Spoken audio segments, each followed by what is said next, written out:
the majority of them. The jokes now, but and feel free to ask questions if he gives you an opportunity.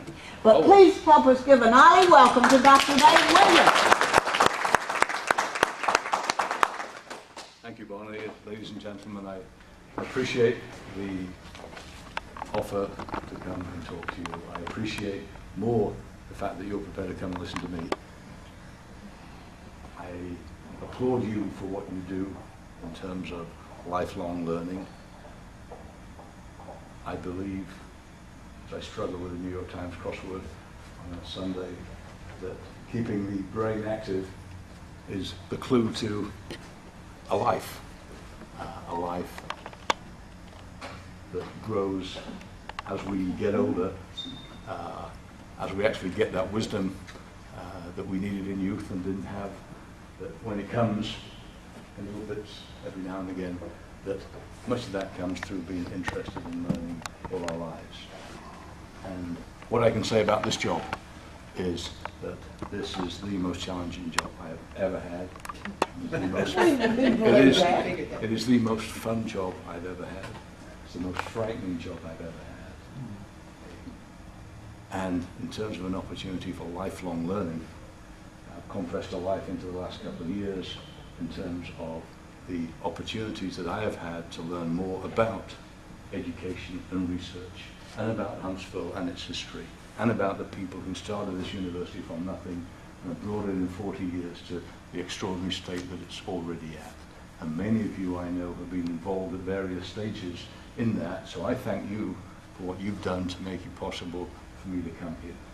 And so that is why I'm delighted to come and speak to you, because one day when they finally kick me out of here, I suspect I might be out there doing my own lifelong learning. So thank you for what you do for yourselves and what you do. We're glad that you. And you must say something about Great Britain. I will do that. Max made a special effort, and no, I usually leave when people applaud. So okay. So. I got a standing ovation one time. I thought I did, but everybody got up and walked out. Okay, well, I can certainly say something about Britain, but I certainly want to talk about the university here. And if you feel like you can't hear as well, move up. There's chairs closer. I can shout a lot louder if you want. If I do fade away, please wave or something like that, and I will keep trying to speak louder. When I speak louder these days, people think I'm shouting at them, and this is unbecoming of the president, so I try and be very low-key and relaxed about things, but I don't always succeed. So Britain, yes, I was born in 1949 in post-war Britain. Food was rationed till I was 6 years old, and orange juice and cod liver oil were the staples of the diet, and cauliflower and cabbage were the vegetables of choice. Not that I liked either, and have a lifelong aversion to both of those. Despite the National Health Service, which to my mind remains an extraordinary institution, I survived until I was 26 years old, by which time I've been playing rugby for 14 years, and the brain damage that resulted is part of the reason why I'm now a college president.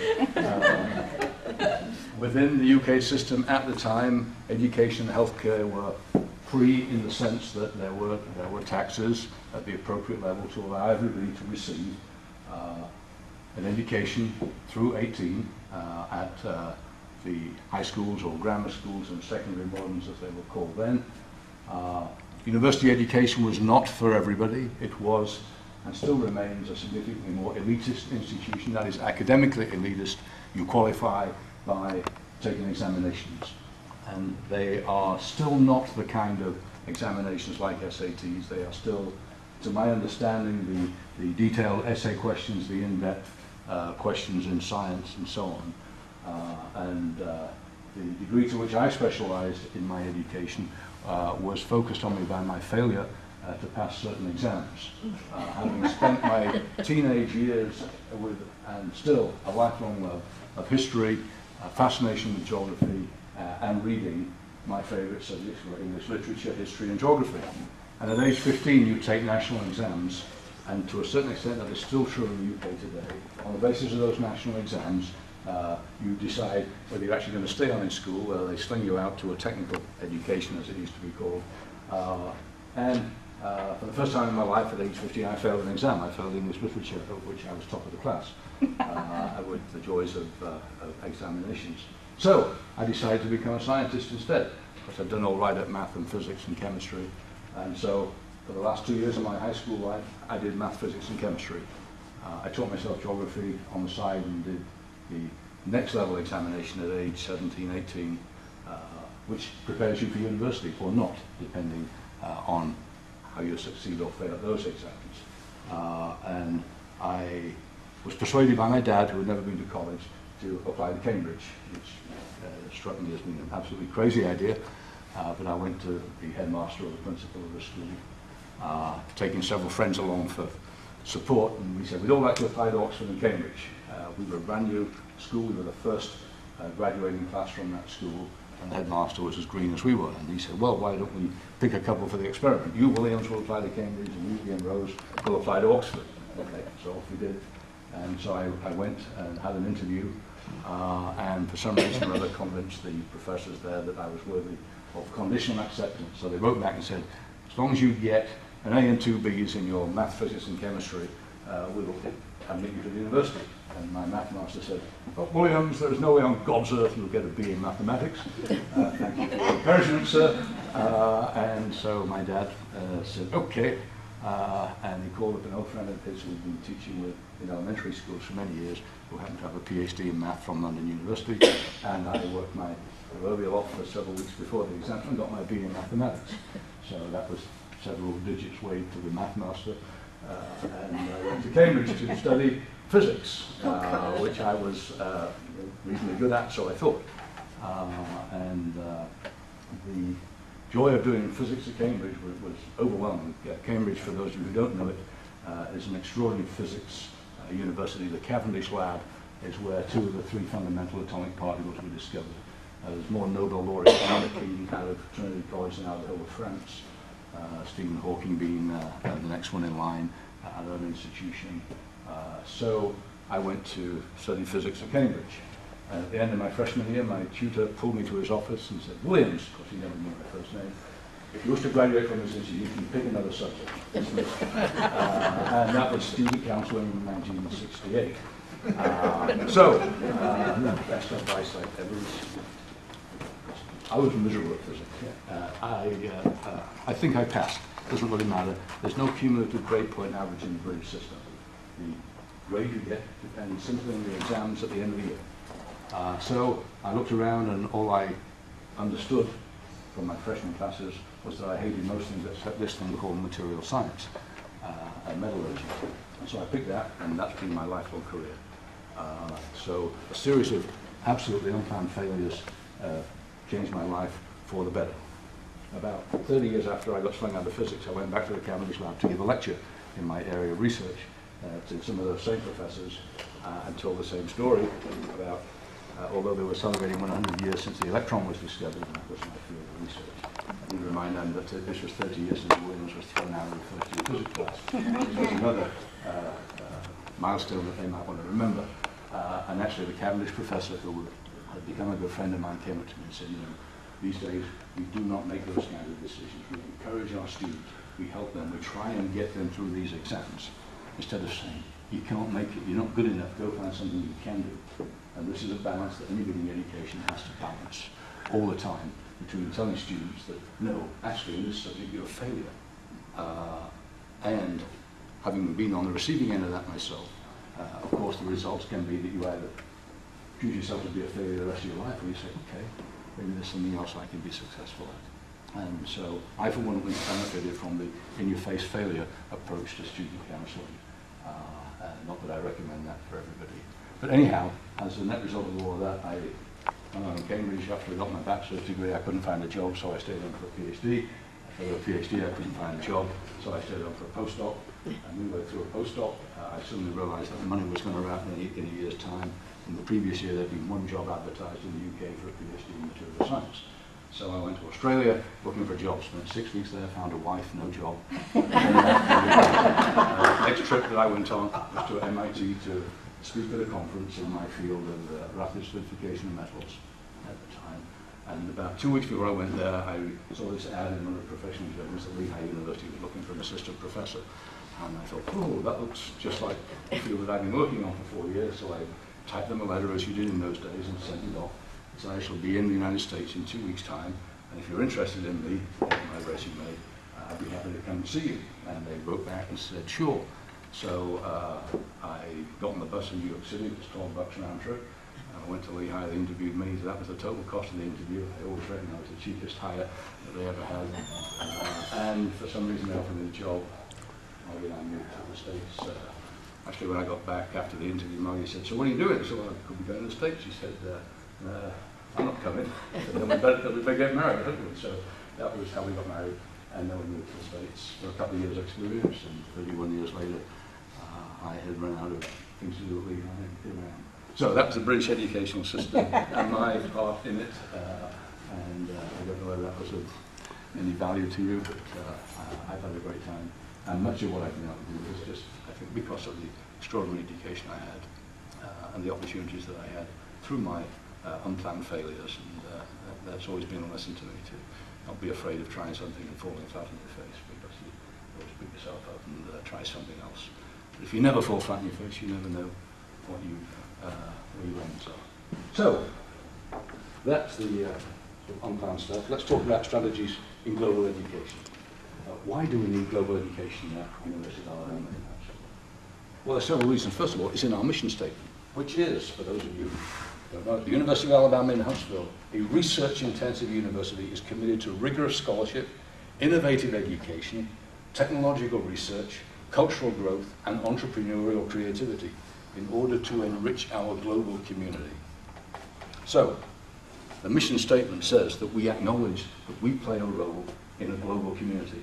And we can read that deliberately as the global community here in Huntsville, or the global community that surrounds us throughout the world.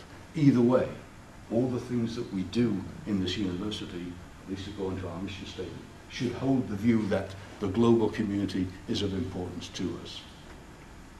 It's also in our goals. We have a set of goals called the Power of 10 goals, which for many of you, you'll be able to understand in terms of 10 to the power 8 being 100 million, and $100 million of research annually is what we're aiming to get to in 5 years' time. This year we just hit $72 million, up 12% from last year, which is an extraordinary growth in these tough times. We want $100 million of endowment. That's a real challenge these days, since we're in the worst philanthropic years of the last, since 1952. Philanthropic giving in the United States was at its lowest level since 1952, last year. Despite that, if you read the Huntsville Times op-ed yesterday, giving increased 15% at this university.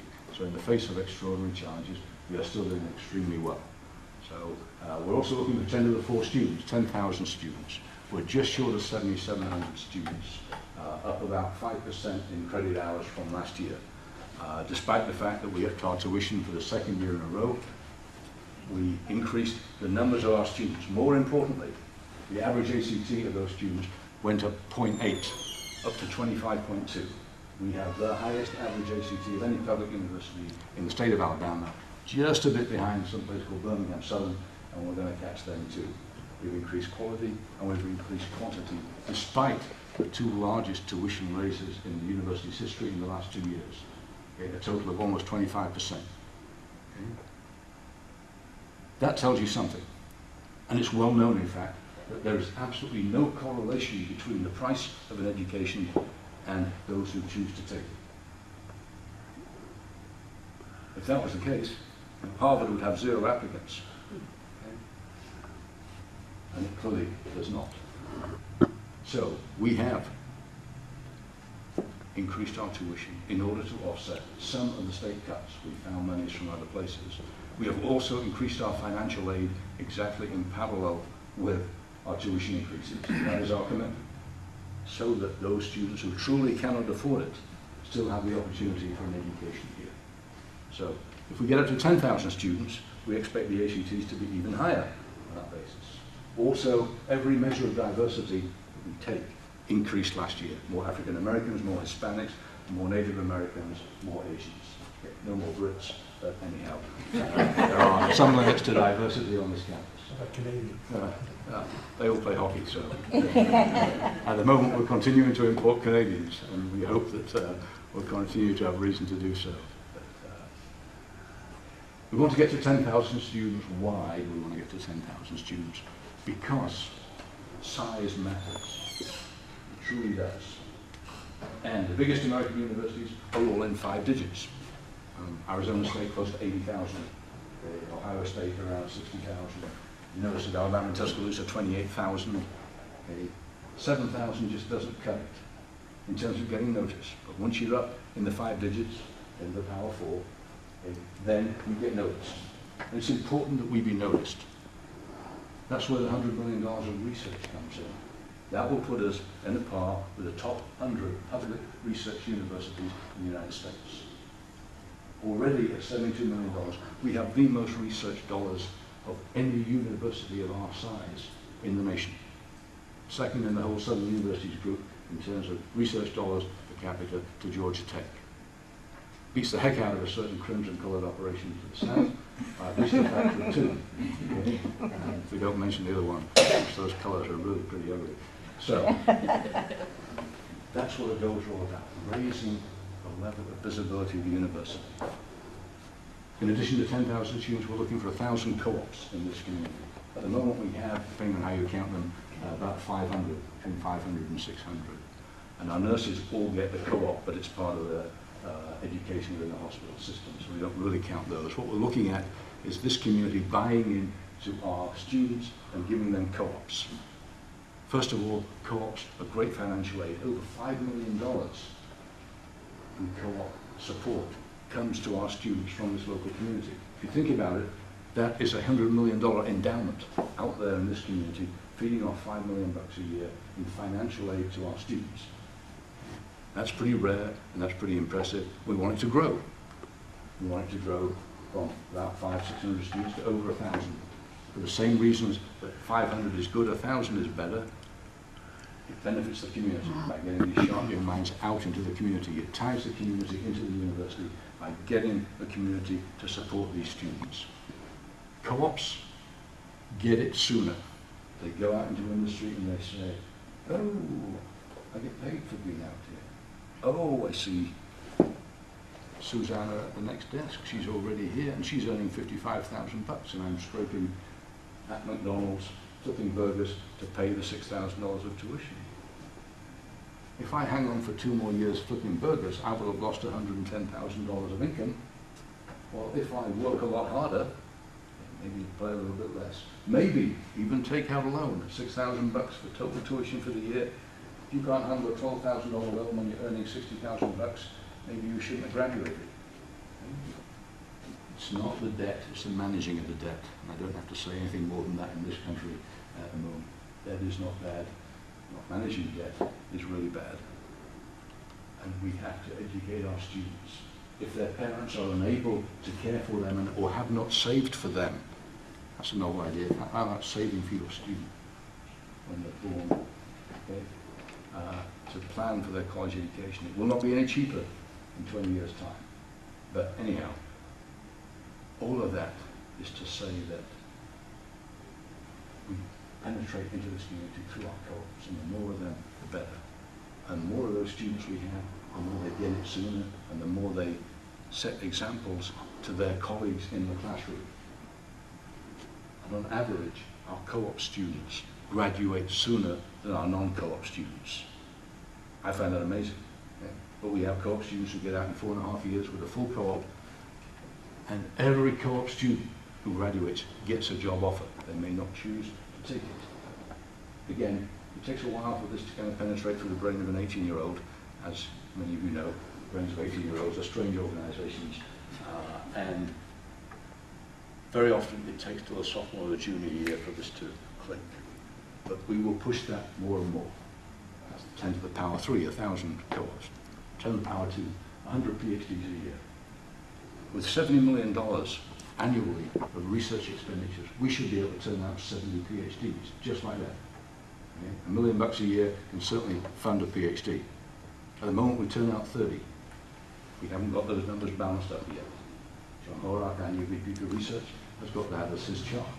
If we go to 100 million, as we are well on the way towards doing, and many of you may have read that Gary Maddox recently pulled in a $78 million 5-year research contract from Hancom, this university, the single largest award in the history of this university. There's money out there.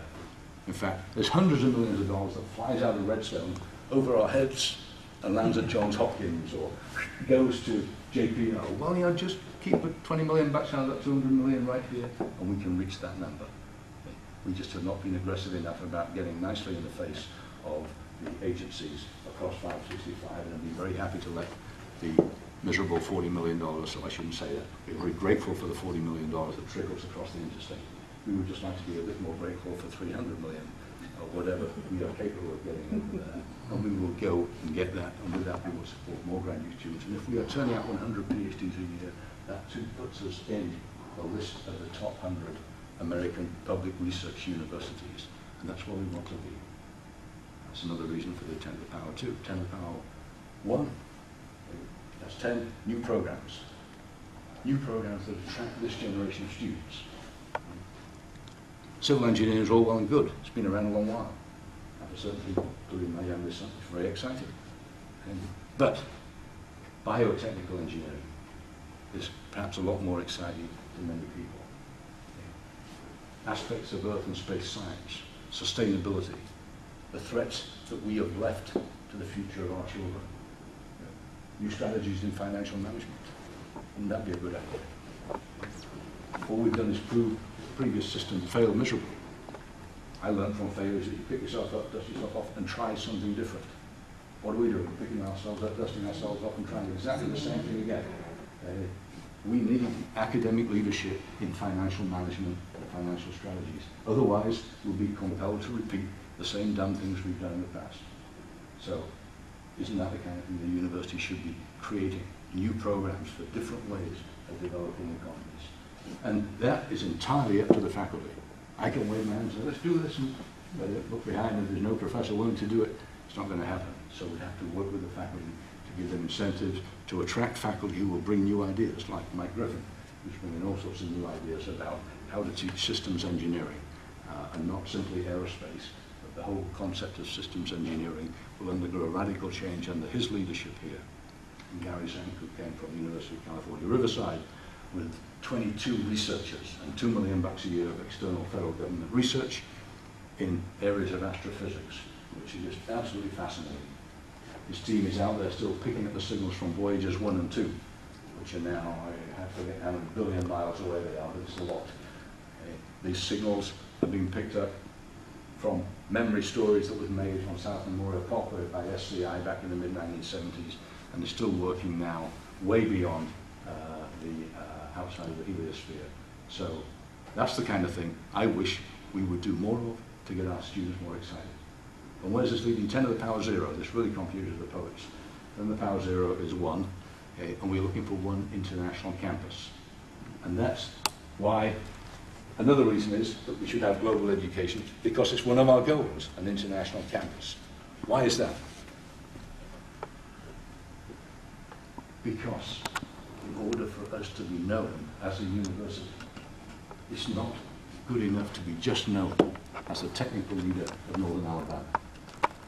We have to be known outside of Tennessee Valley. It's part of the reason why I was saying UA Huntsville. Not because UAH isn't just fine.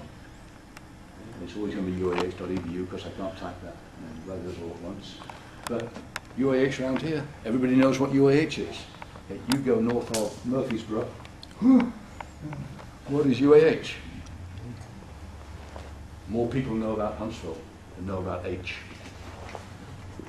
because of everything that's been done here, which many of you have participated in. So I believe that we should hang on to Huntsville. It's winning all the awards. Let's just go along with that. Nobody's objecting in Huntsville that we are UA Huntsville. Okay. So we are using that on our global marketing strategy.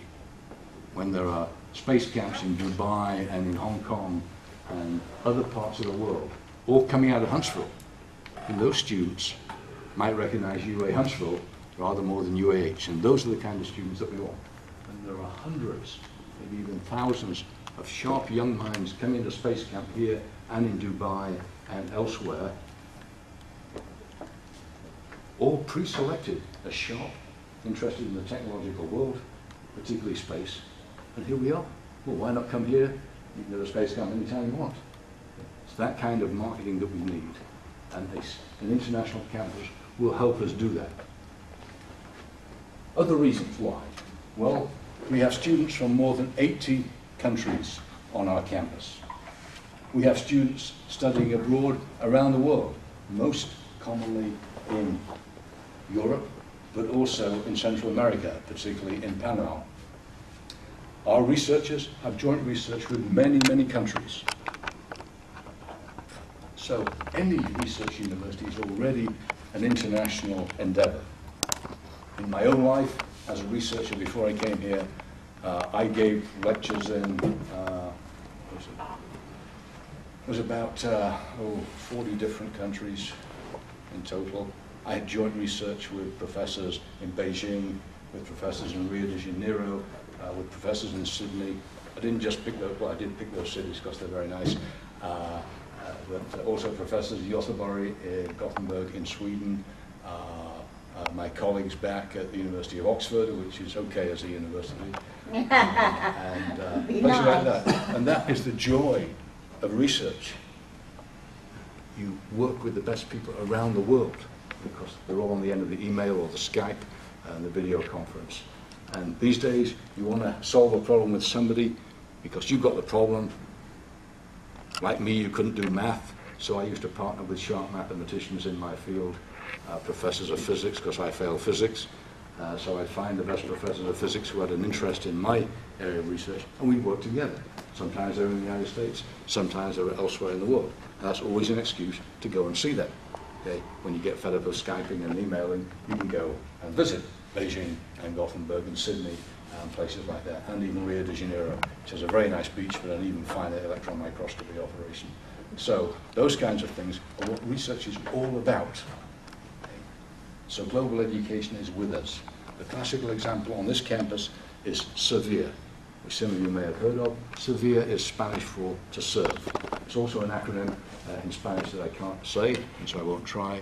It's housed in the National Space Science and Technology Center just over Sparkman Drive. It's a NASA-run operation that partners with faculty in our Earth System Science Center.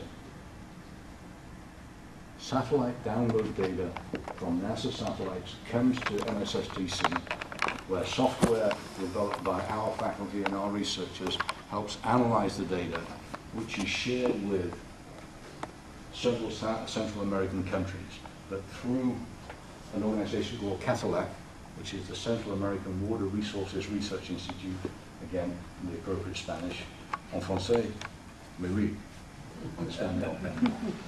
So, my wife speaks Spanish and French and all those sorts of things, so she could say that CATALAC is the Central American Water Resources Operation, housed in the old CIA facility by the Panama Canal. So, the purpose of this partnership is that Central America, Panama in particular, is plagued with severe weather. This is severe, not the severe. This is severe nasty weather.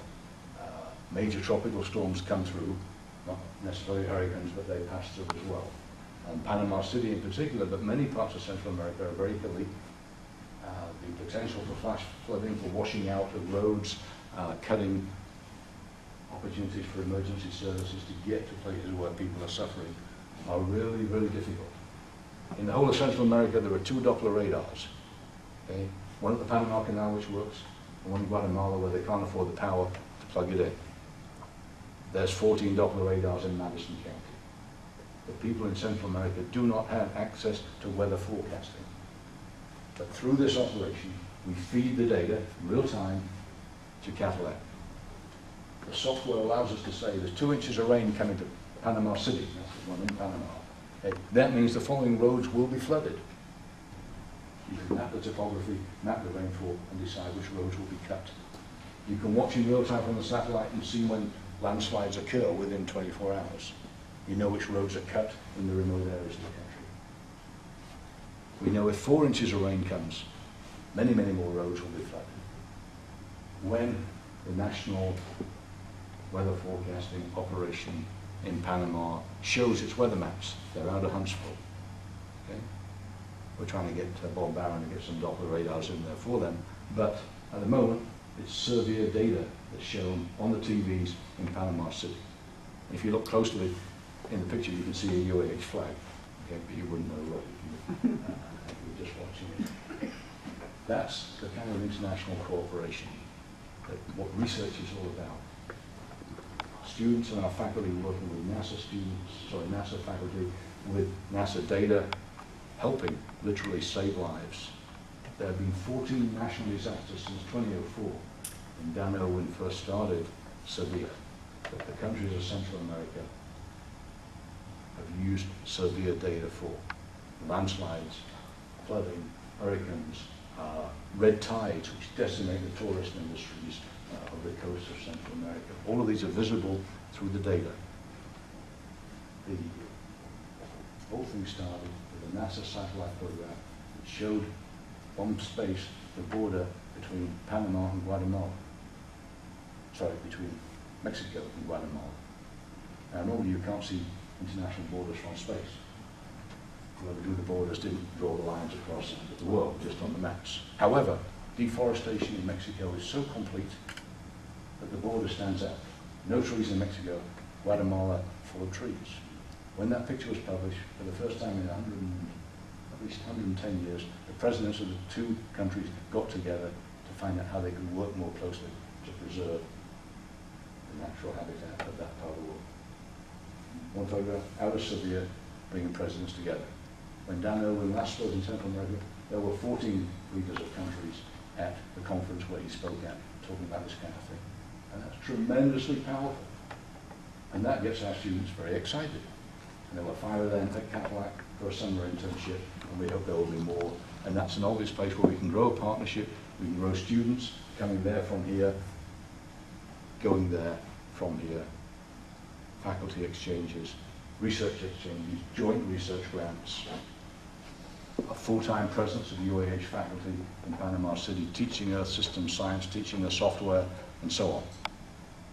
And that's a potential place to grow a full-time UAH presence to feed an area that we are extremely good at, the interpretation of satellite download data, and it fits into Huntsville as a community. So that's what we're looking at. There are other opportunities also in many other countries. And most interestingly, the group at Cadillac, the Panamanian group, has taken the hardware and the software that they have built up with us. They've opened Severe Africa in Nairobi about 6 months ago. Severe Nepal is next. These are all areas of the world where there are different levels of natural disasters. There are appalling levels of communication, both electronic and physical, no road system, for example. And again, areas where people die for lack of communication or local medical help, and we can really make a difference here. That's the kind of international education operation that I think should be the thing that we do very, very well. And we're already doing it. How many of you knew about it? Yeah, we need to get the word out. Charlie Bolden, the new NASA administrator, came down, was in the lab and came out saying, "Oh, I didn't know we did that." So it's nice when the new NASA administrator finds out what his operation is doing. So we need to get that word out more. International is in our community. You go to the Cummings Research Park website, there are 55 companies from 14 different countries out on Cummings, involved somehow in the aerospace and defense and other aspects of industries. With USASAC moving here as part of BRAC, foreign dignitaries from any countries to whom we sell anything from buttons to Blackhawks will come here to Huntsville. We should be prepared to be part of that, so the dignitaries don't just come in, land, pay their money, and fly out again. Maybe they're also interested in education, and we can work with them and their countries to be part of those kinds of partnerships. Our graduating students increasingly find that when they leave here, they're employed by foreign companies. Even in sunny Decatur, where Toray Industries, a Japanese company, is laying up carbon fiber composite structures for the Boeing 787. And I spoke to a young chemical engineering graduate at a softball game recently. And he was working for Toray. And he was saying, I wish I learned a bit about Japan when I was in school. Why?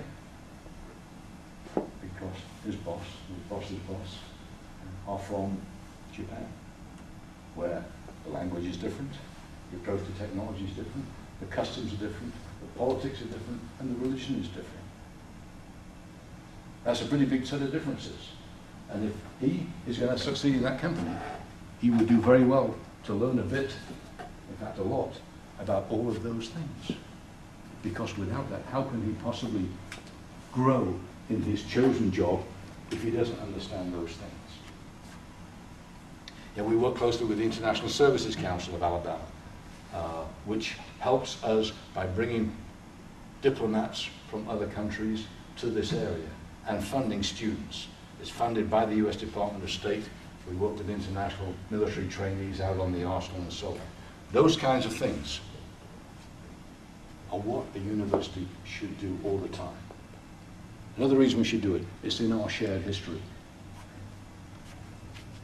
A generation ago, maybe two, Huntsville was the watercress capital of the world. What did you do? 100 immigrants came here and transformed some of your lives and ours. Whatever we think of the consequences of Von Braun and his team coming here, or the events that brought them here, they nevertheless came and they stayed and they transformed this community. And those were immigrants. So, we would do well to learn from the role of immigrants in this community and in this country. Immigrants these days, the word has a negative connotation. We focus on the illegals and everything they're taking away from us, instead of focusing on the legals and everything they're doing for us. And however many of you travel and come back through international customs in the United States, we can be some of the most unfriendly welcomers in the world to foreign nationals coming to that country. And the uncertainty that many of us feel landing in, wherever it might be, Mumbai, even Sydney, the differences that we see and immediately feel in foreign countries is so often offset by the welcome that we receive as individuals and as tourists. And we have lost the art of doing that in so many cases. We educate thousands of young men and women in this country because one of the few things that we still do well is higher education. If you look at the top 20 universities in the world, by any one of several measures, anywhere from 12 to 17 of those universities, depending which one of the rankings you're looking at, are US universities.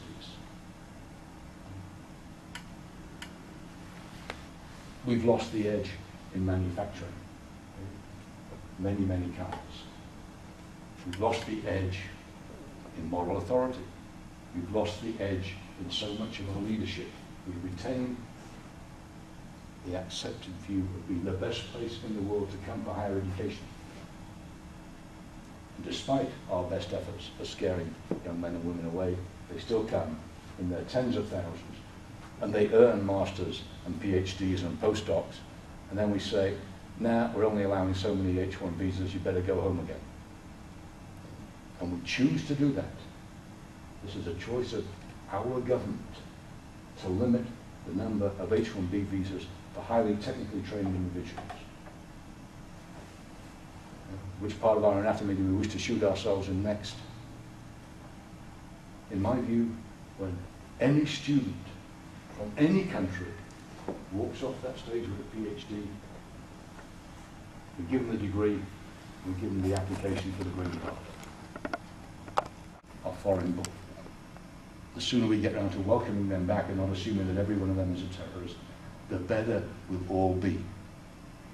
That's another reason why global education is so important. More than 40% of the world's steel is made in China. 4 of the top 10 wealthiest entrepreneurs in the world are Indian. We're no longer the leading manufacturer of things, nor the leading manufacturer of wealth.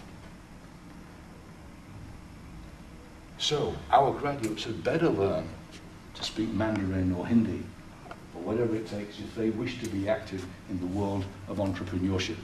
Because that's where the money's being made, and that's where the things are being made. And we had better find ways to do other things ourselves, because we cannot compete in manufacturing. There's no way we can compete with the wages that people are prepared to take in India or in Pakistan. Okay? And the next set is going to be in Africa. The cheapest place to manufacture should not be Alabama.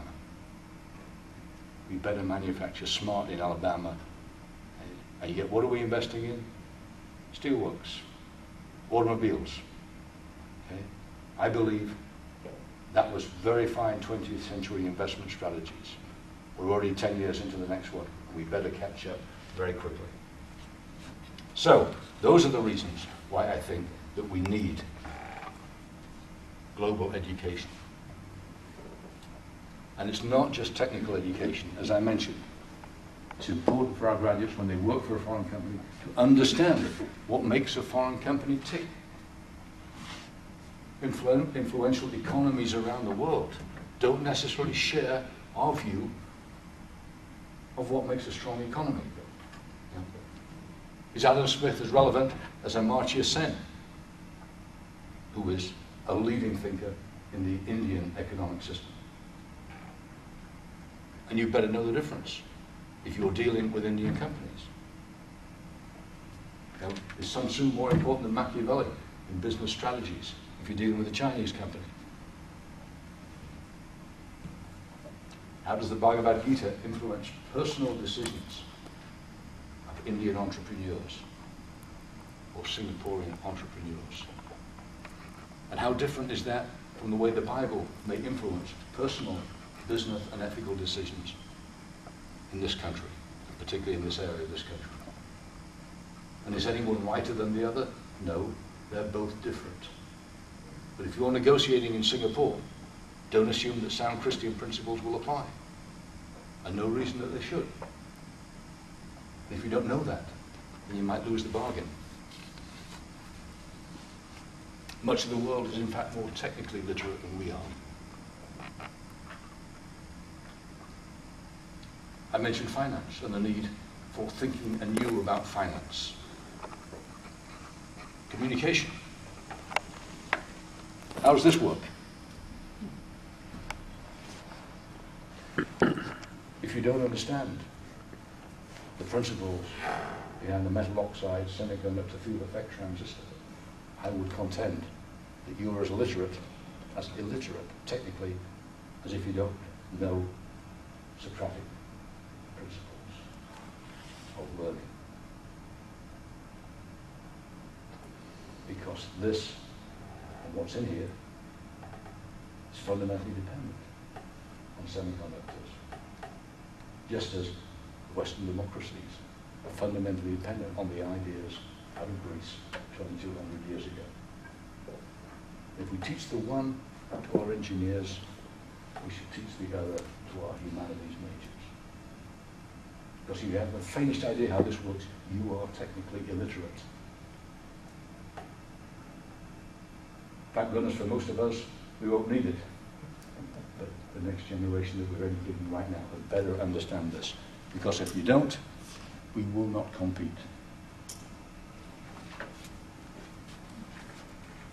In addition to technical literacy, literate literacy, business literacy, there are also international customs. The appropriateness of personal space in different communities, where you can get really close to somebody in some communities and they don't feel at all threatened. We have our ideas of space, rather important in a personal negotiation. But we have to understand that yes, yes, yes in Japanese doesn't necessarily mean yes, yes, yes. The appropriateness of the bow, the appropriateness of business card etiquette, the appropriateness of never taking a drink in Korea until you pour the drink to somebody else. All these kinds of things. These are lessons that we should teach our young men and women. It's not just the second law of thermodynamics. It's not just Maxwell's equations. Extraordinarily important. But without the personnel equations, we have failed to educate our students. And that is why I believe that global education in all its facets should be what we teach to our students. And if we can manage to do all that, we'll be one hell of a university. Thank you very much.